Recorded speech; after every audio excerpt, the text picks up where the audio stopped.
হয়তো তার বুকে আবার একটু ব্যথা উঠছিল, ওঠার পরে প্রাইভেট একটা ডাক্তার দেখানো হয়েছে মেডিল্যাবে। দেখানোর পরে উনি এখানে রেফার করছে এখানে ভর্তি করানোর জন্য। এখানে ভর্তি করানো হয়েছে। রাত্রে মোটামুটি ছিল, সকালে মোটামুটি বেশ ভালো ছিল, বিকালে আরো অনেকটা ভালো ছিল। শ্বাসকষ্ট ছিল, শ্বাসকষ্টটা কমে গেছে। কমে যাওয়ার পরে সন্ধ্যার পরে এখানের কোন কর্তব্যরত ডাক্তার বোধহয় কোনো অর্ডার শিট করছে তাকে ইঞ্জেকশন পুশ করার জন্য। ইঞ্জেকশন পুশ করছে, 5 মিনিট পরেই সে মারা যায়। এই তো 5 মিনিট আর 3 মিনিট একই বিষয়। তারপরে আর কিছু বলতে পারে না। এবং ডাক্তার নার্স এখানে যারা ছিল ডিউটিরত সবাই এখান থেকে পলাইছে। এবং এখানে তারা যে চিকিৎসা করছে ওই ফাইলের মধ্যে কোনো ধরনের ডকুমেন্টস নাই, ডকুমেন্টস নিয়ে ওরা পালাইছে। আমরা যাচ্ছি এটা সুষ্ঠু তদন্ত হইয়া যে কাজগুলা করছে তা দিয়ে আমাদের সামনে নিয়ে আসুক, আমরা তাকে আইনের আওতায় নিয়ে আসবো। এর আগে আরো 2টা ঘটনা ঘটছে, ওইখানে টাকা দিয়ে সলিউশন হয়েছে, বাট টাকার বিনিময়ে জীবন ফিরে আসবে না। আমরা টাকা চাই না। যে রোগীর কারণে যার কারণে মারা গেছে তাকে আমরা জনসম্মুখে বিচার চাই, জনসম্মুখে বিচার চাই এবং সকলের সামনে তাকে এখানে উপস্থিত করতে চাই। এটা হলো আমাদের দাবি। আমাদের যে গেছে তাকে আমরা ফিরে পাবো না, বাট যার কারণে হয়েছে, যাদের কারণে হয়েছে তাদেরকে আমরা এখানে চাই এবং আজকের ভিতরে আমরা এটা চাই। তাহলে ল্যাংদি করার কোনো সুযোগ নাই।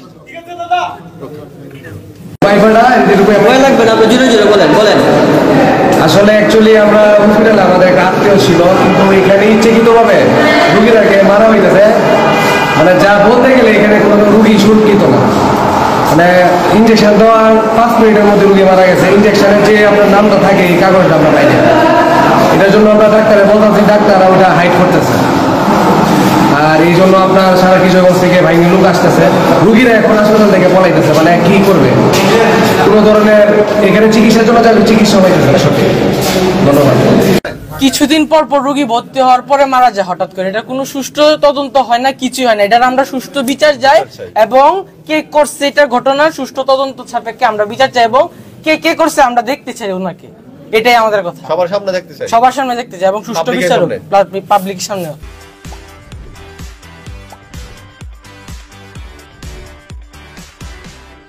7:30টার দিকে রোগী ভালোই ছিল, হাসি খুশি করছে তার ছেলের সাথে। ইঞ্জেকশন পুশ করার 5 মিনিট পরেই রোগী দাফাদাফি করে মারা গেছে। আর আমরা আসিয়া নার্স এবং ডাক্তার কাউরে আমরা পাই নাই। টোটাল হল রুম খালি, কোনো নাই।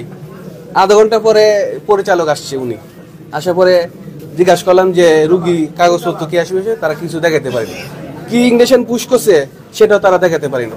এবং হাসপাতাল থেকে যে তারা ট্রিটমেন্ট করাইছে 2 দিন ধরে, যে উনি ভর্তি হওয়া, অবশ্যই তার ভর্তি করানো হয়েছে, কোনো কাগজপত্র তাদের কাছে নাই। তাহলে কি ইঞ্জেকশন দিছে, কি চিকিৎসা করছে?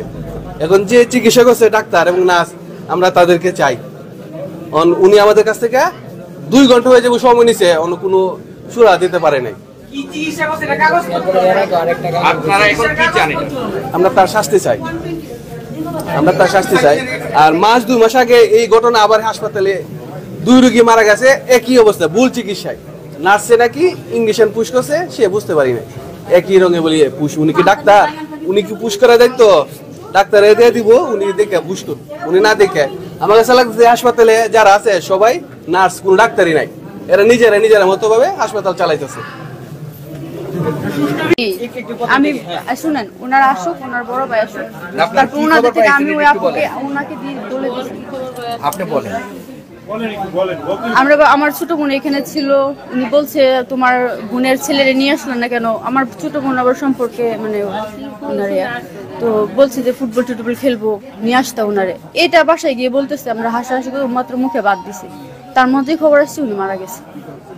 আমরা আসলাম, এসে শুনলাম যে ইঞ্জেকশন দেওয়ার পরেই সাথে সাথে উনি মারা গেছে। ওনার বড় ছেলে ছিল, মানে দাদা আর কি, দাদা সাথে সাথে কি ইঞ্জেকশন দিছে মানে এরকম করতেছে, এটা তো জানাতে হবে। জানানো যাওয়ার সাথে সাথে ওরা মানে এপ্রন টেপ্রন খুলে সাথে সাথে পালাই গেছে, সাথে সাথেই পালাই গেছে।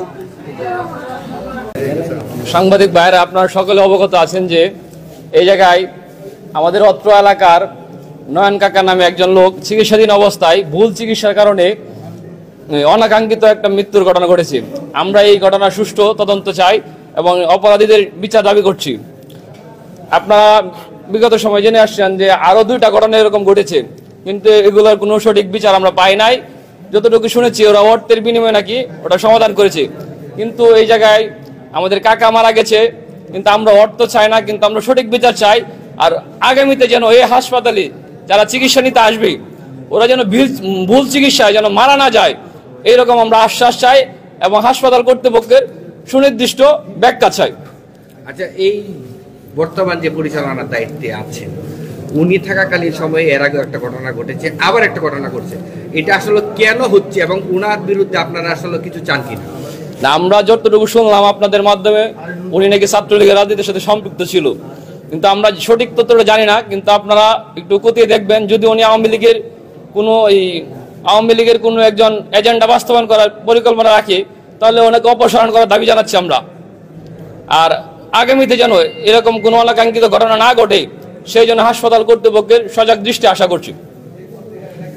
আপনার যে কি কাকা আচ্ছা, তো ওনার কাকা যেটা দেখলাম যে ওই হার্টের প্রবলেম ছিল গতকালকে ওই কার্ডিওলজি বিভাগের প্রধান যে associate professor doctor Mojibur Rahman স্যারের চেম্বারে ওনাকে নিয়ে যায়। ওনার চেম্বারে যে প্রেসক্রাইব করেছে ওটাতে স্যার বলছেন যে ভর্তি করানোর ব্যাপারে, এটা তো বলছেন না। পরে ওইটা নিয়ে আবার আসছি ইমার্জেন্সিতে, জরুরি বিভাগ বলছে ভর্তি করে দেওয়ার জন্য সিসিউ মানে করোনারি কেয়ার ইউনিট, যেটা ওই কার্ডিওলজিটা। তো ওটা ওই আমি তো ওই ঘটনাটা শুনে মানে শুনলাম যে এরকম একটা ঘটনা ঘটছে, আমি শুনে আসলে দৌড়ে আসছি। আমি ছিলাম শহরে, দৌড়ে আসছি, এসে দেখলাম এরকম ঘটনা। তো যেটুকু আমি জানলাম যে মজিবুর রহমান স্যার ওই যে হার্ট ফেলিউর পেশেন্ট যে প্রেসক্রাইব করেছেন সিস্টার এটা ফলো করেছেন আর কি। উনি বলছে যে ইঞ্জেকশন কটসন দেওয়া হয়েছিল। কটসন স্যার আপনি কনফার্ম নাকি? না, আমি কনফার্ম না, আমি এটা শোনা কথা না, এটা প্রথমে যেটুকু বলছে ইঞ্জেকশন কটসন দেওয়ার পরে আমাকে প্রথম যেটা বলছে মানে সিচুয়েশন এমন অবস্থায় যে আমি কোনো ভাইলে দেখতে পারি নাই। আমাকে যেটা আমি আসলে তো এত একটা সমস্যা হইতে পারে আমি শুনি, কিন্তু অনুমান করে আসছি। তাহলে কিন্তু আমি মনে করেন আমি তো মনে করি এটা আমার দায়িত্ব, এটা হ্যাঁ, তো আমি দায়িত্ব মনে করে আসছি যে জ্ঞান যত বড় হোক আমার আসা উচিত। আপনি একটু কাইন্ডলি বলেন নার্সের নামটা কতক্ষণের মধ্যে সে মারা গেছে এবং আপনারা কি মানে পাইছেন প্রাথমিকভাবে? আমি তো এসে তো পান পাই না, ওনাকে ফোন দিচ্ছি। আমরা তাৎক্ষণিক সংবাদ পাই যে সৈয়দ নজরুল ইসলামে সিসি ওয়ার্ডে একজন পেশেন্ট মারা গেছে।